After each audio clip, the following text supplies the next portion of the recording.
जब नौकर मालिश कर रहा था तो वो मेरे उस चीज के पास आकर रुक गया। मैंने कहा, तुम रुक क्यों गए? काम जारी रखें। वो अपने हाथों से मेरी मालिश करने लगा। मैंने उसे थोड़ा प्रोत्साहित किया, ये गलत नहीं है, आप अच्छी मालिश कर रहे हैं। वह थोड़ा घबराया, लेकिन फिर उत्साह के साथ मालिश जारी रखी। 1 घंटा बीत गया और उसके हाथों ने मुझे एक अलग दुनिया दिखाई। फिर वह बोला, मालकिन आप बहुत सुंदर लग रही हैं।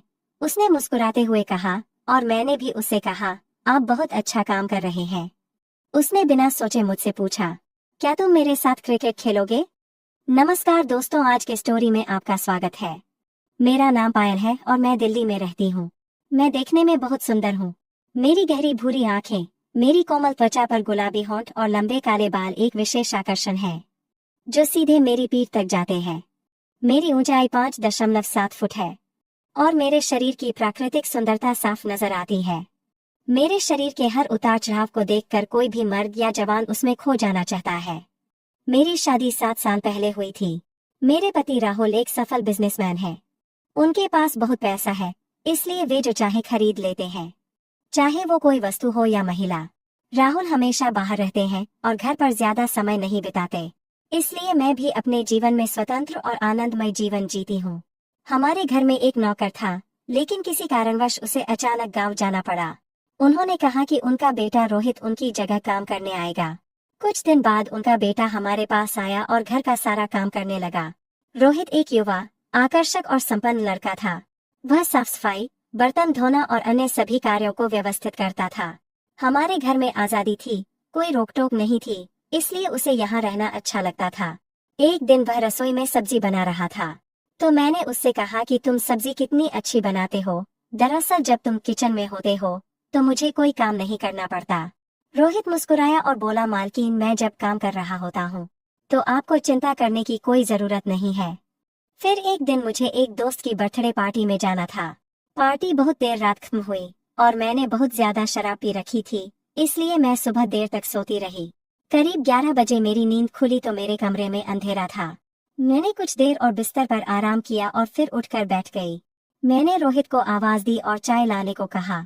थोड़ी देर बाद रोहित चाय लेकर आया और बिस्तर के पास खड़ा हो गया।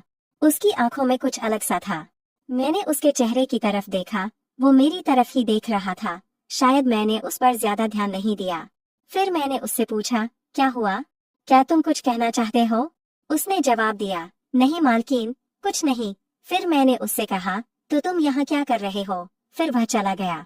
उसके जाने के बाद मुझे थोड़ा दोषी महसूस हुआ। मैंने सोचा कि मुझे उसके साथ ऐसा व्यवहार नहीं करना चाहिए था। थोड़ी देर बाद मैंने उसे बुलाया और उसे मेरा कमरा साफ करने के लिए कहा। वह तुरंत वापस आया और सफाई के सामान से मेरे कमरे की सफाई करने लगा। मैं बस बिस्तर पर लेटी हुई थी। जब रोहित मेरे कमरे में काम कर रहा था तो मैं उस पर ध्यान दे रही थी। वह मेरे चेहरे को देख रहा था और मैं उसके सामान को देख रही थी।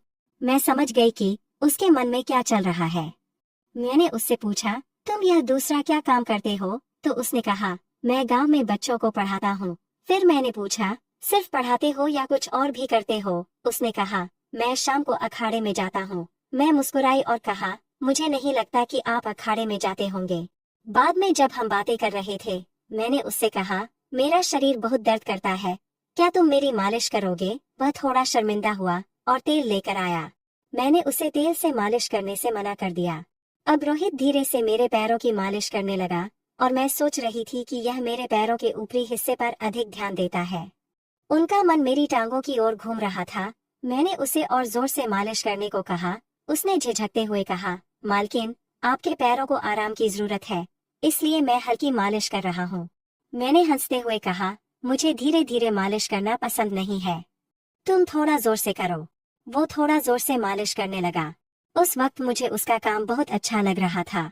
धीरे धीरे वो मेरे घुटनों की मालिश करने लगा। मैंने कहा, आपका काम बहुत अच्छा है। वह थोड़ा खुश हुआ और मेरे उस चीज के पास आकर रुक गया। मैंने कहा, रुक क्यों गए? वह अपने हाथ से उसकी मालिश करने लगा। मैंने उसे थोड़ा हौसला दिया, ये गलत नहीं है, तुम अच्छी मालिश कर रहे हो। वह थोड़ा शर्माया, लेकिन फिर मुस्कुराहट और उत्साह के साथ मालिश करने लगा। जैसे जैसे टाइम बीता, उसके हाथ थोड़े अधिक आश्वस्त हो गए। एक अद्भुत एहसास हमारे मन में आया। 1 घंटा बीत गया और उसके हाथों ने मुझे एक अलग दुनिया दिखाई। मालकिन, तुम बहुत सुंदर लग रही हो, उसने मुस्कुराते हुए कहा। मैं मुस्कुराई और मैंने उससे कहा कि तुम बहुत अच्छा कर रहे हो। उसने बिना सोचे मुझसे पूछा, क्या तुम मेरे साथ क्रिकेट खेलोगे? मैंने मुस्कुराते हुए उससे कहा, हाँ, खेलूंगी, जिसका मैं लंबे समय से इंतजार कर रही थी। अब उसने खेल शुरू कर दिया। मुझे इस खेल में बहुत मजा आ रहा था। खेल कर वह थका हुआ लग रहा था। फिर मैंने उसे थोड़ा आराम करने की कहा। हमारे एक साथ समय बिताने के कारण मुझे अपने पति के अलावा एक अलग दुनिया का अनुभव हुआ। हमारा रिश्ता एक विशेष स्तर पर चला गया। पहले मैंने उसे एक दोस्त के रूप में देखा, लेकिन उसकी मालिश से मुझे बहुत संतुष्टि मिली। उसके साथ बातचीत बढ़ती गई और एक बात स्पष्ट हो गई, हमारे द्वारा की गई बातों के कारण हमारे रिश्ते में भावनाएं और गहरी हो गईं। एक दिन मैंने उससे पूछा, आपकी और क्या रुचि है? उसने उत्तर दिया, मालकिन, मैं आपको कुछ बताना चाहता हूँ। उसके चेहरे पर एक गंभीर भाव था। मैंने उस पर कुछ ध्यान देना जारी रखा। उसने कहा, मेरा सपना एक महान शिक्षक बनना और बच्चों को ज्ञान प्रदान करना है। मैंने देखा कि वह अपनी आकांक्षाओं को कितना महत्व देता था। मैंने उसे और प्रोत्साहित किया, लेकिन उस सपने को हासिल करने के लिए कड़ी मेहनत करनी होगी। हमने एक अनूठी बातचीत शुरू की। उन्होंने बताया कि उनके सपने और उनके काम करने का तरीका कितना महत्वपूर्ण था। उस पल से हमारा भावनात्मक जुड़ाव हो चुका था। उसकी चाहत ने मुझे एक नई प्रेरणा दी।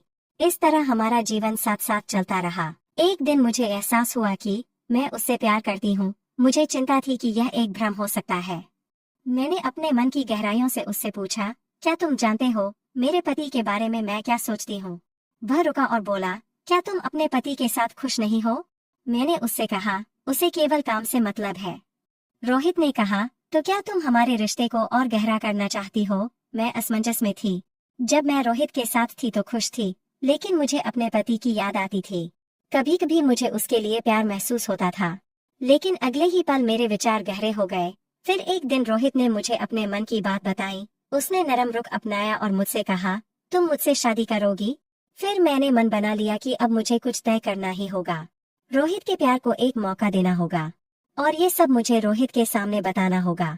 रोहित, मैं तुम्हारे साथ एक अनोखी जिंदगी जीना चाहती हूँ। वह खुश हो गया और हम दोनों को एक दूसरे से प्यार हो गया।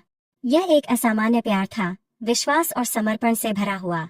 उस दिन हमने एक साथ अपने जीवन का एक नया अध्याय शुरू किया, जिसमें दोनों ने एक दूसरे को पूरी तरह से स्वीकार कर लिया और दुनिया को एक नया नजरिया दिया।